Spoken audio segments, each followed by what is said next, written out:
ಅಸ್ಸಲಾಮುಅಲೈಕುಂ. ರಂಜಾನ್ ಸೀರೀಸ್ಗೆ ನಿಮ್ಮೆಲ್ಲರಿಗೂ ಸ್ವಾಗತ. ಇವತ್ತು ನಾನು ರಂಜಾನ್ ಸೀರೀಸ್ನಲ್ಲಿ ಮಸೀದಿಗೆ ಕೊಟ್ಟು ಕಳ್ಸೋದಕ್ಕೆ ಉಪವಾಸ ಇರೋರಿಗೆ ಅಂತ ಹೇಳಿ ನಾನು ಮಟನ್ ಯಖ್ನಿ ಪುಲಾವ್ ಮಾಡಿದ್ದೆ. ಸುಮಾರು 5 kgಯಷ್ಟು 2 kg ಮಟನ್ನು 2.5 kg ಅಕ್ಕಿಯನ್ನು ಉಪಯೋಗಿಸ್ಕೊಂಡು ತುಂಬ ಸಾಕತ್ತಾಗಿ ಬಂದಿತ್ತು. ಇದರ ಪರ್ಫೆಕ್ಟ್ ಮೆಜರ್ಮೆಂಟು ಈಸಿಯಾಗಿ ನೀವು ಮನೇಲಿ ಹೇಗೆ ಮಾಡ್ಕೋಬೋದು ಅಂತ ನಾನು ಇವತ್ತು ತೋರಿಸ್ತಾ ಇದ್ದೀನಿ. ಸುಮಾರು ನಾನು 200 ಗ್ರಾಮಷ್ಟು ಎಣ್ಣೆಯನ್ನು ಹಾಕಿ ಈ ಸ್ಪೈಸಸ್ಗಳನ್ನು ಹಾಕಿದ್ದೀನಿ. ಸ್ಪೈಸಸ್ ನೀವು ಯಾವ ಬೇಕಾದರೂ ಹಾಕೋಬೋದು. ಎಣ್ಣೆ ನಾನು ಈ 2 kgಗೆ ಕಡಿಮೆನೇ ಆಯಿತು. ಯಾಕೆ ಅಂದರೆ ನಾನು ಚರ್ಬಿ ಇರುವಂತಹ ಮಟನ್ ತೊಗೊಂಡಿದ್ದೆ ಮತ್ತು ಅದು ವಿತ್ ಬೋನ್ ಜೊತೆ ತೊಗೊಂಡಿದ್ದೆ. ಸೊ ಚರ್ಬಿ ಇದ್ದರೆ ಅದರಲ್ಲೇ ಎಣ್ಣೆ ಬಿಟ್ಕೊಳ್ಳುತ್ತೆ. ಸೊ ಹಾಗಾಗಿ ಎಣ್ಣೆ ಕಡಿಮೆ ಉಪಯೋಗಿಸ್ಕೊಡಿ. ಮತ್ತು ನಾನು ಸುಮಾರು 10 ಈರುಳ್ಳಿ, ದಪ್ಪದು 10 ಈರುಳ್ಳಿ ನೀಟಾಗಿ ಸ್ಲೈಸ್ ಕಟ್ ಮಾಡಿ ಅದನ್ನು ಹಾಕಿದ್ದೀನಿ.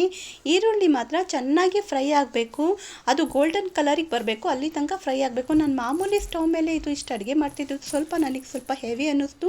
ಆದರೆ ಈಸಿಯಾಗಿ ಮಾಡ್ಬೋದು, ಟೈಮ್ ಸ್ವಲ್ಪ ಜಾಸ್ತಿ ತೊಗೊಳುತ್ತೆ. ಆರಾಮಾಗಿ 4.5 kg 5 kg ತನಕ ಇದು ಬಂತು. ಆರಾಮಾಗಿ ಮಾಡ್ಕೋಬೋದು, ಬಟ್ ಟೈಮ್ ತೊಗೊಳುತ್ತೆ. ಇನ್ನು ದೊಡ್ಡ ಸ್ಟವಲ್ಲಿ ಮಾಡಿದ್ರೆ ಇನ್ನೂ ಉಪಯೋಗ ಆಗುತ್ತೆ ಅನಿಸುತ್ತೆ. ಬಟ್ ನಾನು ನಾರ್ಮಲ್ ಸ್ಟವ್ ಮೇಲೆ ಮಾಡಿದ್ದೆ. ನೋಡಿ, ಈರುಳ್ಳಿ ಈ ಥರ ಗೋಲ್ಡನ್ ಫ್ರೈ ಬರಬೇಕು. ಇವಾಗ ಶುಂಠಿ ಬೆಳ್ಳುಳ್ಳಿ ಪೇಸ್ಟು 10 ಚಮಚ, ದೊಡ್ಡ ಚಮಚದಿಂದ ಅಂದರೆ ನಾವು ಟೇಬಲ್ ಸ್ಪೂನ್ ಅಂತ ಏನು ಹೇಳ್ತೀವಲ್ಲ ಅದರಲ್ಲಿ ಹಾಕಿ 10 ಚಮಚ ಹಾಕಿ ನೀಟಾಗಿ ಎಣ್ಣೆಲಿ ಫ್ರೈ ಮಾಡ್ಕೊಳ್ಳಿ.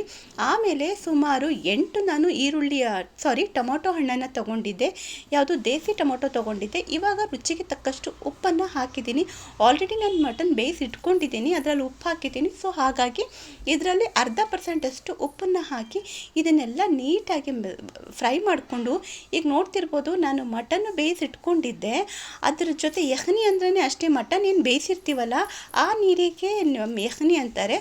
ಸೊ ಹಾಗಾಗಿ ನಾನಿಲ್ಲಿ ಅದನ್ನು ಹಾಕಿದ್ದೀನಿ. ಜೊತೆಗೆ ಧನಿಯಾ ಪೌಡರ್, ಖಾರದ ಪೌಡರು ಮತ್ತು ಅರಿಶಿನ ಪೌಡರು ಎಷ್ಟೆಷ್ಟು ಹಾಕಿದ್ದೀನಿ ಅಂದರೆ 1 kgಗೆ 2 ಟೇಬಲ್ ಸ್ಪೂನಷ್ಟು, ಅಂದರೆ ಅದು 4 ಚಮಚ, ಅಂದರೆ ಧನಿಯಾ ಪೌಡರ್ 4 ಚಮಚ ಮತ್ತು ಖಾರದ ಪುಡಿ 4 ಚಮಚ, 1 ಚಮಚದಷ್ಟು ಅರಿಶಿನ ಪೌಡರ್ ಹಾಕಿದ್ದೀನಿ.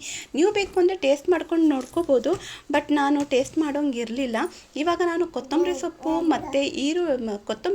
ಮತ್ತು ಪುದೀನ ಸೊಪ್ಪು, ಕಸೂರಿ ಮೆಥು 2 ಚಮಚದಷ್ಟು ಗರಂ ಮಸಾಲ, ಮನೇಲಿ ಹೋಮ್ ಮೇಡ್ ಗರಂ ಮಸಾಲ ಹಾಕಿದ್ದೀನಿ. ಗರಂ ಮಸಾಲ ಇಲ್ಲಾಂದರೆ ಬಿರಿಯಾನಿ ಮಸಾಲ ಅಂಗಡಿದು ನೀವು ಯಾವುದಾದ್ರೂ ಉಪಯೋಗಿಸ್ಬೋದು. ನಾನು ಆಲ್ರೆಡಿ ನೀರನ್ನು ಬಿಸಿ ಮಾಡೋಕ್ಕೆ ಇಟ್ಟಿದ್ದೆ. ನೀರು ಬಿಸಿ ಮಾಡಿ ಹಾಕ್ಕೊಳ್ಳೋದ್ರಿಂದ ಇದು ಚೆನ್ನಾಗಾಗುತ್ತೆ, ಅಂದರೆ ಬೇಗ ಕುಕಿಂಗ್ ಪ್ರೋಸೆಸ್ ಆಗುತ್ತೆ, ಟೈಮು ಉಳಿಯುತ್ತೆ. ಮತ್ತು ನಾನು ತೊಳೆದಿಟ್ಕೊಂಡಿರುವಂಥ 2.5 kg ಅಕ್ಕಿ, ನಾನು ಮಾಮೂಲಿ ಬಾಸುಮತಿ ಅಕ್ಕಿ ಹಾಕಿದ್ದೆ. ನೀರು ಬಿಸಿ ಇರುತ್ತಲ್ಲ, ಸೊ ಹಾಗಾಗಿ ಇದು ಕ್ವಿಕ್ಕಾಗಿ ಆಗಿಬಿಡುತ್ತೆ, ಜಾಸ್ತಿ ಟೈಮ್ ತೊಗೊಳ್ಳಲ್ಲ. ಮತ್ತು ಲಿಡ್ ಕ್ಲೋಸ್ ಮಾಡಿ ಇದನ್ನು ಮಾಡ್ಕೊಳ್ಳಿ.